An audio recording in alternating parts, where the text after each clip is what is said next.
Ahuna şurada bir soru verdir. Boks sportu haram mı de, halal mı de? Boks. Hava. Boksun üstünde baştaki mezheplerde ne yapalım bilemem. Yani Hanefi mezhep boyunca boks oynamaklık. Yani ki adamı yüzüne vurur ya. Ahsen-ül Fetavada Mola Reşid Ahmet rahmetullahi aleyh şoň hakkında fetva beripdir ki boks oynamaklyk ki yüzüne vurmaly bolsun. Şol haram diýipdir. O wagty birden öýde oynamaklyk haram bolduqa ondan çykarýan pul hem dogry bolup başarmıyor. Her kim öz isteği bilen boksa girmek haram olmadı. Haram mı de? Ya kaydanın mı? Hava. Boksa girmek şeriat boyunca haram yani doğru der. Görüş ornalı, görüş.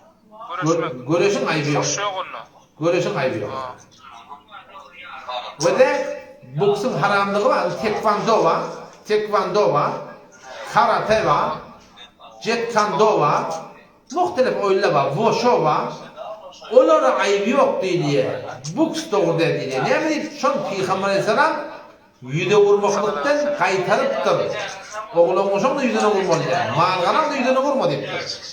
Şun boksta diye yüze vuruluyor da şu taydan şu boks doğru diye. Yok tekvando oynasın. Ya boks oynasın yüze vurmasın. Onda da müşkül yok. Yüze vurmaklıkta müşkül yok.